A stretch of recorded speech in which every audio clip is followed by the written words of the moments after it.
Hello students. Today we're covering the race paragraph. The race format gives us the most essential pieces of body paragraphs. There are many ways to organize information and format a paragraph, but we will focus on race as it easily lends itself to the 5-paragraph essay format that we're already using. Let's begin by focusing on the restate and answer section of the paragraph, or what we also call the topic sentence. The topic sentence should give your reader an understanding of the topic that you are covering. For example, if we have a prompt like, should students be required to learn a second language in school? You might be able to think of a 1 or 2 word answer like yes or no. However, while we both heard the question and the answer, our reader doesn't know what the question was if we only mention yes or no. So it's important to use at least part of the question in our first sentence, so that the reader understands whether I believe that people should learn a second language or not. I would respond and answer the R and the A in race with, one of the main reasons why students should learn a second language in school is, and the word should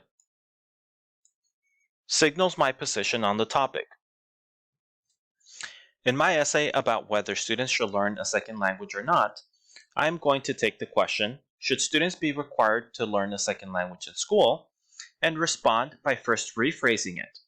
One of the main reasons why students should learn a second language in school is, and then answering or providing a reason, which in this case is that it expands their ability to communicate and interact with diverse populations or groups of people.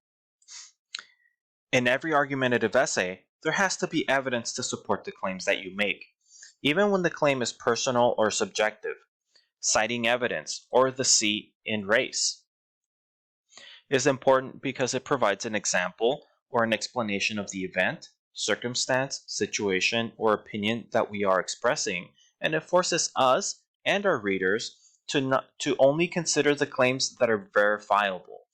In other words, if I make a claim such as students should learn a second language in school, then I have to be prepared to give you evidence that either proves that to be true or at least gives reasons why I believe that to be true. In this example, I will be explaining why people should learn a second language while providing textual evidence from 2 universities. Citing evidence is always an at least 3-step process. Step 1 is to always introduce the quote. Some students like to begin with the quote or only provide a quote, but that just leaves too much room for your reader to interpret, and you don't want that in this style of writing. When you introduce the quote, you are in some instances beginning to frame the quote for the reader so that they understand how you are using it. So, step 1, always introduce the quote. Remember that when you quote something, it's not always about what the quote says, it's more about how you are using it. It does not necessarily help you if you only report information, because the focus of an argumentative essay is your ideas and how you make sense of the information. Step 2 is pretty straightforward. You have to give us the quote, word for word. Remember to use quotation marks to signal to the reader that they are borrowed words and you are not stealing them. Step 3 is the most complicated piece because most students assume that it means to just summarize the quote, but we can do better. The final part of citing evidence is to make a connection between the quote and the main claim of the paragraph. In other words, it's your chance to not only connect the quote to the claims, but also to show your reader how to understand it for it to make sense.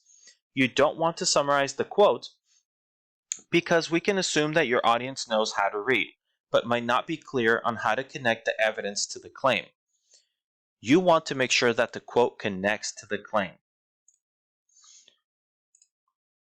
So, putting it all together, we introduce the quote, the foreign language department at Auburn University explains, then I provide the quote word for word, skills like problem solving, dealing with abstract concepts, and are increased when you study a foreign language.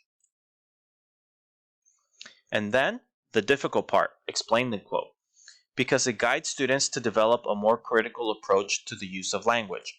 So, This last piece should be a clear connection to my answer in the RA. Citing evidence is the most complicated piece because most students assume that it means to just summarize the quote. But we can do better. The final part of citing evidence is to make a connection between the quote and the main claim of the paragraph. In other words, it's your chance to not only connect the quote to the claims, but also to show your reader how to understand it for it to make sense. You don't want to summarize the quote because we can assume that your audience knows how to read. But it might not be clear to them how you're making a connection between the quote and their main claim. You want to make sure that the quote has a clear connection to the claim.